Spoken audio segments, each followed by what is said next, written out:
कहानी राजा बना एक नाग भाग 5। दासी गोमती। मन ही मन रानी जो दासी बनी थी उससे बदला लेने के उपाय सोचने लगी। एक दिन रानी सदा की तरह उदास और चिंतित बैठी थी। उसे इस तरह चिंतित बैठा देखकर राजकुमारी अरुणा बोली, क्या बात है दासी, तुम हमेशा चिंता में डूबी रहती हो, ना हंसती हो ना बोलती हो। चलो आओ, हम थोड़ा बाग में घूम कर आए, काफी दिनों से मैं कहीं नहीं निकली हूं। रानी न चाहते हुए भी राजकुमारी के साथ चली। इस दौरान गोमती ने उन्हें देख लिया। वह तो पहले से ही ऐसे अवसर की ताक में थी। वह तुरंत राजमहल के अंदर की ओर चल पड़ी। जब वह महल के दरवाजे पर पहुंची तो द्वारपाल ने उसे रोक लिया, लेकिन उसने द्वारपाल से कहा कि मुझे राजा से बहुत जरूरी प्रार्थना करनी है। उसकी बात सुनकर द्वारपाल ने उसे अंदर जाने की अनुमति दे दी। इस तरह वह राजमहल में प्रवेश कर चुकी थी। वह चुपचाप छिपती छिपाती हुई राजकुमारी के कक्ष में जा पहुंची। वहां जाकर उसने राजकुमारी अरुणा का रत्न जड़ित कंगन चुरा लिया और फिर छिपती छिपाती महल से बाहर निकल गई। उधर जब राजकुमारी अरुणा बगीचे से लौटकर वापस आई तो उसने अपने कक्ष में रत्न जड़ित कंगन गायब पाया। जल्दी ही यह बात चारों ओर फैल गई और सारे महल में खलबली मच गई। दास दासियां इधर उधर भागने लगे। शाम होते होते यह बात राजा के कानों तक पहुंच गई। घूमते घूमते सबका शक दासी बनी रानी पर ही गया कि हो ना हो कंगन की चोरी उसी ने की है। राजा का माथा ठनका।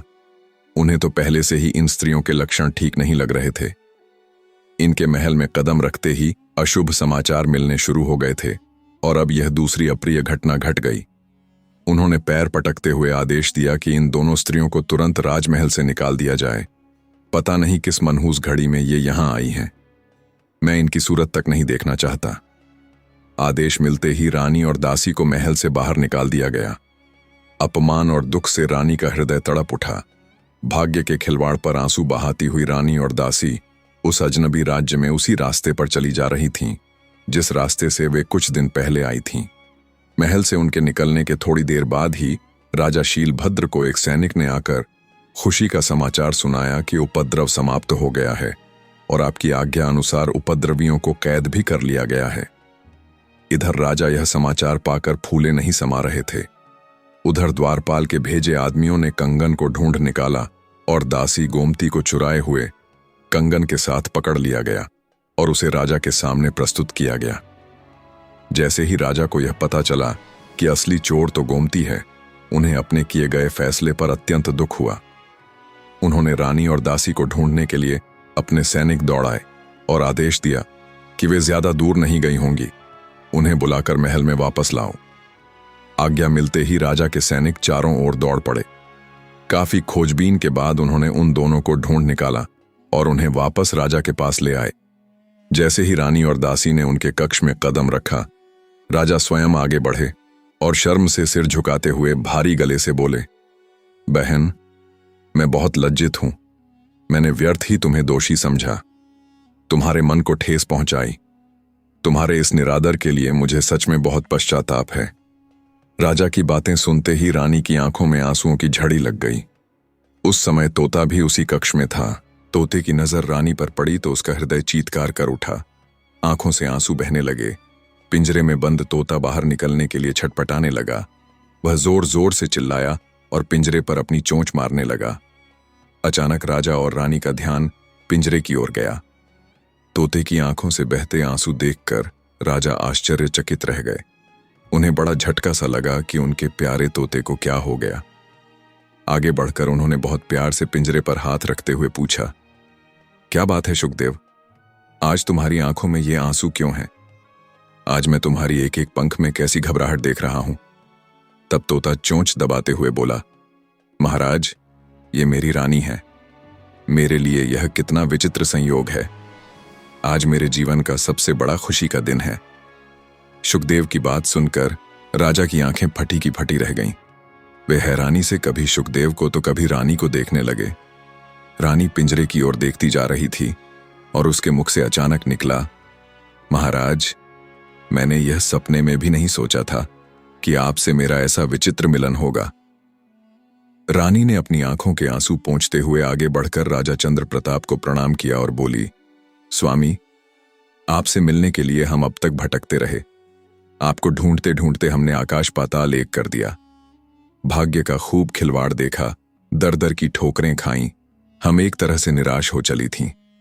परंतु आपसे दोबारा मिलना लिखा था, जो अब पूर्ण हो गया। वाह रे भाग्य का खेल, इससे बड़ा सुख और क्या हो सकता है। इसके बाद रानी का गला रूंध गया। राजा शीलभद्र की आंखों के सामने से सारे पर्दे हट गए थे। अब उन्हें झांत हुआ कि जो स्त्री उनके घर में दासी बनकर रह रही थी, वह वास्तव में एक रानी है। इस सच्चाई का पता चलते ही वे शर्म से पानी पानी हो गए और उन्होंने सिर झुकाकर क्षमा याचना की। यह सचमुच बहुत ही करुण दृश्य था। इसके बाद राजा ने रानी के रहने की व्यवस्था उसी राजमहल में एक अलग कक्ष में कर दी और तोते का पिंजरा राजा के कक्ष से उठाकर रानी के कक्ष में पहुंचा दिया गया। रात में बहुत देर तक राजा चंद्र प्रताप और रानी के बीच बातचीत होती रही। दोनों ने बताया कि वे अब तक कहां कहां रहे, उन पर क्या क्या बीता, उन सभी बातों का जिक्र किया गया। अब वे दोनों आगे का उपाय सोचने बैठ गए, परंतु उन्हें कोई रास्ता नजर नहीं आ रहा था कि आगे क्या करें, क्या न करें और उस दुष्ट मंत्री शीशपाल से बदला कैसे लें। इसी सोच विचार में कुछ दिन बीत गए। उन्हीं दिनों राजा शीलभद्र की बेटी अरुणा के स्वयंवर की तैयारियां चल रही थीं। राजमहल के सभी लोग तैयारियों में जुटे थे। जगह जगह से राजा, महाराजा और राजकुमार आने वाले थे। लोग उनकी सुख सुविधा और ठहरने आदि के प्रबंध में व्यस्त थे। मंडप को खूब सजाया गया था। महल की सजावट देखते ही बनती थी। दास दासियों को पल भर की भी फुर्सत नहीं मिल रही थी। रानी जानती थी कि दूर दूर से राजा और राजकुमार स्वयंवर में भाग लेने आएंगे। एक रोज रानी ने तोते से बात करते हुए कहा, मेरे ख्याल से वह दुष्ट मंत्री भी स्वयंवर में जरूर आएगा। तोते ने उत्तर दिया, रानी, हो सकता है वह आए, पर यह जरूरी भी नहीं है। हो सकता है वह न आए। रानी कुछ देर सोचती रही और फिर बोली, उसका यहां आना जरूरी है। अगर वह यहां नहीं आएगा तो मेरी सोची हुई बात अधूरी रह जाएगी। राजा ने पूछा, रानी, क्या सोचा है तुमने? क्या अधूरा रह जाएगा? तोता बने राजा अधीर होकर कहने लगे, मुझे बताओ। रानी कहने लगी, मैंने सोचा है कि राजकुमारी एक ही शर्त रखे कि वह उसी के गले में वरमाला डालेगी जिसे संजीवनी मंत्र की विद्या आती हो। अगर राजा शीलभद्र की ओर से यह ढिंढोरा पिटवा दिया जाए तो मेरा मन कहता है कि मंत्री शिशुपाल इस स्वयंवर में जरूर आएगा और भाग लेगा, क्योंकि उसे यह विद्या आती है। अब यह काम तुम्हारा है कि तुम राजा शीलभद्र को किसी तरह से सहमत कर लो ताकि मेरी योजना पूरी हो सके। तोता बने राजा ने रानी की बात को पूरी तरह नहीं समझा, फिर भी आश्वासन देते हुए कहा, अच्छी बात है, मैं अपनी तरफ से पूरी कोशिश करूंगा कि राजा वैसे ही करे जैसे तुम चाहती हो। रानी खुश होकर बोली, ठीक है, आगे का काम मैं संभाल लूंगी। दूसरे दिन तोता बने राजा ने राजा शीलभद्र को उस शर्त के लिए राजी कर लिया। चारों ओर ढिंढोरा पिटवा दिया गया कि राजकुमारी उसी के गले में वरमाला डालेगी जिसे संजीवनी विद्या के मंत्र आते हों। आखिर स्वयंवर का दिन भी आ गया। मंडप में अनेक राजा, महाराजा और राजकुमार अपने अपने आसनों पर बैठे थे। अभी राजकुमारी वहां आई नहीं थी। एक ओर दर्शकों की अपार भीड़ थी। मंत्री ने खड़े होकर आमंत्रित राजाओं और राजकुमारों को धन्यवाद दिया और स्वयंवर की शर्त को दोहराकर ऐलान कर दिया। अब राजकुमारी के आने की तैयारी हो रही थी। इतने में मंडप के बाहर शोरगुल सुनाई दिया। बाहर किसी के लड़ने और चीखने की आवाजें आ रही थीं। राजा शीलभद्र ने देखा कि एक शिकारी अपना कुत्ता और एक औरत एक मरी हुई मुर्गी लेकर आ रहे हैं। राजा शीलभद्र ने कड़क कर पूछा, यह क्या तमाशा है? कौन हो तुम लोग और क्या चाहते हो? राजा की कड़क आवाज से मंडप में सन्नाटा छा गया। वह औरत अपनी मरी हुई मुर्गी राजा के सामने रखते हुए हाथ जोड़कर बोली, गलती माफ हो सरकार, मैं आपके पास एक फरियाद लेकर आई हूं। राजा ने कहा, यह फरियाद का समय नहीं है। यहां राजकुमारी के स्वयंवर में विघ्न डालने की तुम्हारी हिम्मत कैसे हुई? क्या तुम जानती हो इसकी सजा क्या है? वह कहने लगी, महाराज, मेरी मुर्गी को इस शिकारी के कुत्ते ने मार डाला है। मैं आपके दरबार में इंसाफ की गुहार लेकर आई हूं। मुझे मेरी मुर्गी जिंदा वापस चाहिए। यह मुर्गी मेरे पिता की दी हुई निशानी थी। राजा ने गुस्से में कहा, यह कैसी बात करती हो? मरी हुई मुर्गी वापस जिंदा कैसे हो सकती है? वह औरत गिड़गिड़ाकर बोली, मुझे यकीन है मैं आपके द्वार से निराश नहीं लौटूंगी। राजा परेशान हो गया। उसे समझ नहीं आया कि वह इस औरत को कैसे समझाए। सारी सभा सांस रोके हुए निर्णय की प्रतीक्षा कर रही थी। तभी राजा को ध्यान आया कि आज स्वयंवर की जो शर्त रखी गई है उसके अनुसार संजीवनी विद्या जानने वाला इस मुर्गी को जीवित कर सकता है। यह ख्याल आते ही राजा के चेहरे पर खुशी दौड़ गई। उसी समय राजकुमारी हाथ में वरमाला लिए अपनी सहेलियों के साथ सभा में आ गई। राजा ने अवसर देखकर घोषणा की, जो भी इस मुर्गी को संजीवनी मंत्र से जीवित करेगा, राजकुमारी उसी के गले में वरमाला डालेगी। यह सुनते ही सभा में सन्नाटा छा गया।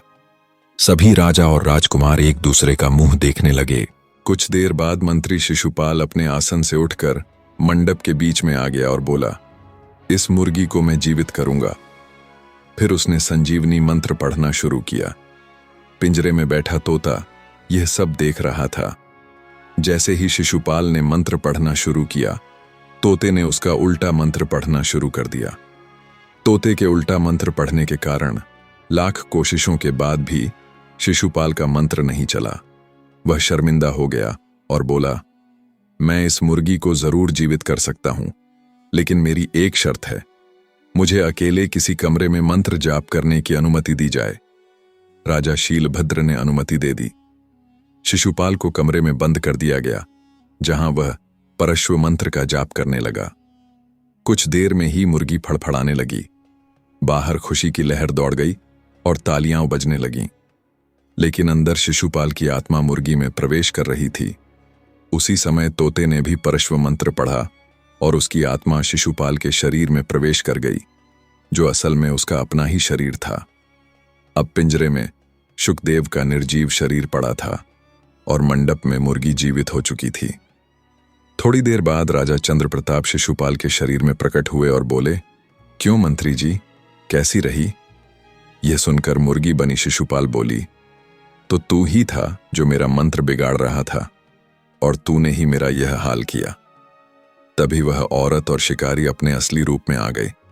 वह रानी और उसकी दासी थीं। राजा शीलभद्र राजा चंद्रप्रताप को असली रूप में देखकर अत्यंत प्रसन्न हुए और मुर्गी रूपी मंत्री को मौत की सजा दी गई। राजा चंद्रप्रताप और रानी का खूब स्वागत हुआ। कुछ दिनों बाद वे अपने नगर विराटनगर लौट आए। जनता उन्हें देखकर अत्यंत प्रसन्न हुई। उनका भव्य स्वागत किया गया और सब खुशी खुशी रहने लगे। अपने राज्य लौटने पर राजा ने शिकारी को जागीर दी और अपने राज्य में रहने की जगह दी।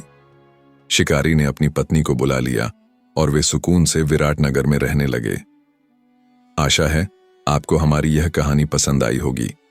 कृपया कमेंट करके जरूर बताएं कि आपको यह कैसी लगी। अगर पसंद आई हो तो वीडियो को लाइक करें, चैनल को सब्सक्राइब करें। वीडियो को अंत तक देखने के लिए धन्यवाद।